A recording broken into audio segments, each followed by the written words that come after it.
Good morning बच्चों। तो आज हम इंग्लिश ग्रामर में एक नया चैप्टर पढ़ना स्टार्ट करेंगे जिसका नाम है राइटिंग स्टोरीज। क्या है? राइटिंग स्टोरीज मतलब हम स्टोरी को कैसे लिखते हैं, कहानी हम कैसे लिखते हैं, ये हम इस चैप्टर में सीखेंगे।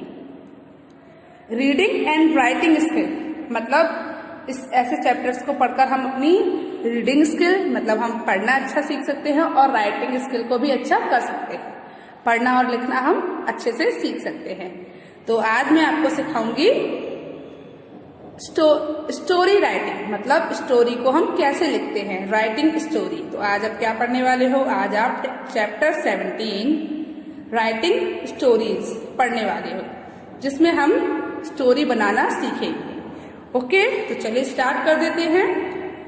डेवलपिंग अ स्टोरी मतलब क्या होता है? एक कहानी को विकसित करना या एक कहानी को डेवलपिंग करना, एक कहानी की डेवलपिंग करना, उसको हम बोलते हैं मतलब कहानी को बनाना, जिसको हम क्या बोलते हैं? Developing a story. ओके, चलिए स्टार्ट कर देते हैं। To begin with think of a story line. To begin with शुरू करने के लिए think of a story line मतलब एक कहानी की लाइन के बारे में सोचो। अगर आपको कोई स्टोरी लिखना शुरू करना है तो उसके लिए आपको सबसे पहले क्या सोचना पड़ेगा? एक कहानी की लाइन सोचनी पड़ेगी। इट कैन बी रियल और अ फिक्शन। ये वास्तविक हो सकती है या ये काल्पनिक हो सकती है। ये आपकी कल्पना भी हो सकती है और ये रियल भी हो सकती है मतलब असली भी हो सकती है। ठीक है, तो अगर आप कोई कहानी लिखना चाहते हैं तो उसके लिए पहले आपको क्या करना पड़ेगा? उस कहानी के बारे में सोचना पड़ेगा। ठीक है, और वो असली भी हो सकती है और काल्पनिक भी हो सकती है मतलब कल्पनाओं में बनी हो सकती है।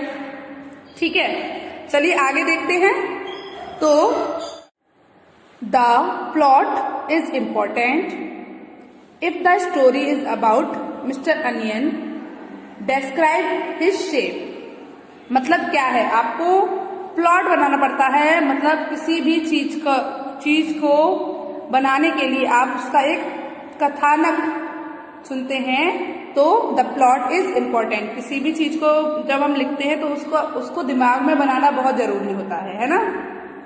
If the story is about, यदि कहानी मिस्टर अनियन के बारे में है, डिस्क्राइब हिज शेप तो उसके आकार को सोचो, आप उसके आकार को वर्णन करो।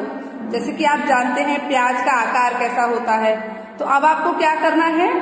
जब आपकी कहानी मिस्टर अनियन मतलब प्याज के बारे में है तो आप किसके बारे में सोचोगे? प्याज के आकार के बारे में सोचोगे, उसके ऊपर वर्णन करोगे और फिर उसे समझाओगे। ठीक है, देन एक्सप्लेन और फिर उसे समझो या समझाओ। Why he like the make people cry. Why he likes to make people cry कि उसको लोगों को रुलाना क्यों पसंद है। अब आपको क्या करना है? जैसे आपने प्लॉट बनाया कि आपकी जो स्टोरी है वो एक अनियन के बारे में है, तो पहले आपको क्या करना होगा? उसके शेप के बारे में सोचना पड़ेगा, उसके शेप को डिस्क्राइब करना पड़ेगा कि उसका शेप ऐसा होता है, डिस्क्राइब करना पड़ेगा। उसके बाद आपको ये समझना होगा या लोगों को ये समझाना होगा कि जो प्याज होती है उसे लोगों को रुलाना क्यों पसंद है ना। क्या समझाना पड़ेगा कि जो प्याज होती है उसे लोगों को रुलाना क्यों पसंद है। तो ये सवाल निकल के आया, तो अब आप इसके ऊपर स्टोरी बना सकते हैं। फिर आगे देखिए। So you have a outline that guides you from beginning to the end. मतलब क्या है? इससे या इसीलिए तो यू हैव आउटलाइन, तुम क्या कर सकते हो? एक रूपरेखा बना सकते हो। दैट गाइड यू, जो तुम्हें मार्गदर्शन करेगी, जो तुम्हें गाइड करेगी। From beginning to the end, शुरुआत से अंत तक। आप एक कहानी के ऊपर एक रूपरेखा बना सकते हैं, एक आउटलाइन बना सकते हैं कि हमें ऐसे ऐसे इसके बारे में कहानी हमको ऐसे लिखनी है। जब आप उसको बना लोगे तो जो आपने अपनी आउटलाइन बनाई है वो आपको गाइड करेगी। और कब गाइड करेगी? कहानी को स्टार्टिंग से लेकर एंड तक वो आपको गाइड करेगी। जैसे कि आप लोग देखते हो, हम आपको हिंदी में कुछ शब्द दे देते हैं उससे आप कहानी बनाते हो। तो आप पहले कहानी को अपने माइंड में बनाते हो ना, उसके बाद फिर उसे आप नोटबुक पर लिखते हो। तो इसी तरीके से हम इंग्लिश में भी करते हैं। ओके, आगे चलते हैं। थर्ड क्या है, थर्ड पॉइंट देखते हैं। To beginning with write a simple story with 1 or 2 characters. To begin with मतलब शुरू से स्टोरी लिखना स्टार्ट करोगे तो स्टोरी कैसी लिखनी है, सिंपल लिखनी है, साधारण लिखनी है, आसान लिखनी है। विद 1 or 2 कैरेक्टर, 1 या 2 कैरेक्टर को लेकर, मतलब 2 पात्रों को लेकर। तो आपको क्या करना है, स्टोरी को शुरू करने के लिए 1 या 2 पात्रों के साथ सरल कहानी लिखनी है। कैसी कहानी लिखनी है, सरल। जब हम छोटे होते हैं तो हम कैसी कहानी लिखेंगे, छोटी छोटी और सरल कहानी लिखेंगे। पर जैसे जैसे हम बड़े हो जाएंगे, हम जो कैरेक्टर हैं उनको हम डिस्क्राइब करना सीख जाएंगे, तो हम बड़ी कहानी लिखना स्टार्ट कर देंगे। तो हमें कहानी को कैसे लिखना चाहिए, स्टार्टिंग कैसे करनी चाहिए, शुरू करने के लिए 1 या 2 पात्रों के साथ एक सरल कहानी लिखें जब हम शुरू कर रहे हैं। डिस्क्राइब योर कैरेक्टर्स मतलब अपने जो पात्र हैं, आपने जो अपनी कहानी में जो कैरेक्टर्स डाले हैं उनको क्या करो, डिस्क्राइब करो, मतलब उनका वर्णन करो। गिव देम नेम और उन्हें नाम दो। And weave them simply into your story और उन्हें अपनी कहानी में बुनो और उन्हें मतलब नाम दो और अपनी कहानी में साधारण रूप से बुनो। ठीक है, मतलब उनको नाम देकर उन्हीं के ऊपर अपनी कहानी को बनाओ। आगे देखें। If an outline is given then develop it further in a simple yet interesting way. मतलब क्या है, यदि एक रूपरेखा दी गई है, यदि आपने अपनी स्टोरी को एक रूपरेखा दी गई है तो इसे और भी सरल और रोचक तरीके से विकसित करें। अगर आपने अपनी कहानी को पहले अपने माइंड में सेट कर लिया है, आपने उसकी रूपरेखा बना ली है, तो जब आप उसे नोटबुक पर लिख रहे हो तो आपको क्या करना है, उस कहानी को और भी आसान और इंटरेस्टिंग मतलब मनोरंजक तरीके से लिखना है। आगे देखते हैं। चलिए, bring your story to an end मतलब अपनी कहानी को समाप्त करें, अपनी कहानी को खत्म करने लाना है। It should not and suddenly, अचानक से एंड ना हो जाए उसका। जब आपको अपनी कहानी को खत्म करना है तो डायरेक्ट खत्म मत करिए, उसको आराम आराम से खत्म करिए। ठीक है, तो अपनी कहानी को समाप्त करें, यह अचानक समाप्त नहीं होनी चाहिए। मतलब जो आपकी कहानी है वो अचानक से खत्म नहीं हो जानी चाहिए, जिसके कारण लोग कहें अरे इसमें तो कुछ समझ नहीं आया, अभी तो ये चल रहा था अचानक से खत्म हो गई। तो कहानी को ऐसे ना बनाएं। गिव अ बिफिटिंग टाइटल और जो आपकी स्टोरी है उसको एक उचित टाइटल दें, उचित उपाधि दें। ठीक है, तो बच्चों आपको जो नीचे स्टोरी दी गई है अब हम उसको पढ़ते हैं और देखते हैं कि आपको उस स्टोरी में क्या समझ आया। देखिए, पहले आपको इसी तरीके से एग्जाम्पल के तौर पर कुछ पॉइंट्स दे दिए जाएंगे। जैसे ताशू अ पिजन, ताशू एक पिजन है, ग्रे एंड व्हाइट जो कि ग्रे एंड व्हाइट कलर का है। Likes to visit Manu house, जो मनु के घर को भ्रमण करना, मनु के घर का भ्रमण करना पसंद करता है। Manu feeds him with care wheat bread potato and some fruits, जो मनु है वो उसे खिलाती है बहुत देखभाल के साथ, बहुत प्यार से। क्या, गेहूं, ब्रेड, पोटैटो और कुछ फल। Then it's time for Tashu to say bye, और उसके बाद जो ताशू है वो क्या करता है, वो उसे बाय कहकर चला जाता है। वन डे ताशू फेल सिक, एक दिन क्या होता है, जो कबूतर था ताशू वो बीमार हो गया। Manu takes good care, Tashu is happy, Manu ने उसकी बहुत अच्छे से देखभाल की और ताशू दोबारा खुश हो गया। तो आपको ये स्टोरी, आपको इन जो आपको ये पॉइंट दिए, जो आपको वर्ड्स दिए हैं, उनको लेकर आपको स्टोरी क्रिएट करनी है, उसको लेकर आपको स्टोरी बनानी है। तो चलिए देखते हैं कि हमने क्या स्टोरी बनाई है। चलिए, Tashu was a friendly pigeon, Tashu एक मैत्रीपूर्ण कबूतर है, मतलब फ्रेंडली पिजन है। ठीक है, आप जानते हो फ्रेंडली मतलब लोगों के साथ मैत्रीपूर्ण रहता है तो उसे हम फ्रेंडली बोलते हैं। इट हैड रॉयल लुक्स, वो दिखने में कैसा है, एकदम रॉयल है, शाही है, ठीक है। It would fly down to Manu balcony every morning, it would fly down to Manu's balcony, मतलब वो क्या करता है, वह रोज मनु की बालकनी में उतरता है, वह हर सुबह मनु की बालकनी में उतरता है। जो ताशु कबूतर है वो दिखने में बहुत शाही है और वह क्या करता है, रोज यह मनु की बालकनी में रोज सुबह उतरता है। He love to share her breakfast, और यह जो कबूतर है इसको मनु का ब्रेकफास्ट शेयर करना बड़ा पसंद है, इसको वो अच्छा लगता है। Manu would sit with her morning newspaper and breakfast tray, Manu बैठती है सुबह न्यूज़पेपर और ब्रेकफास्ट ट्रे के साथ। मनु क्या करती है, वो बालकनी में जो उसकी ब्रेकफास्ट ट्रे होती है उसको लेकर और न्यूज़पेपर को लेकर बालकनी में बैठती है जहां पर वो पिजन आता है। Then aroma of parathas, bread, coffee and the sweet smelling fruits would make Tashu mouth water, और जब पराठे की खुशबू, ब्रेड, कॉफी एंड बहुत सारी मिठाइयाँ और फलों की सुगंध जो आती है उससे जो ताशु जो कबूतर है उसके मुंह में क्या आता है, पानी आ जाता है।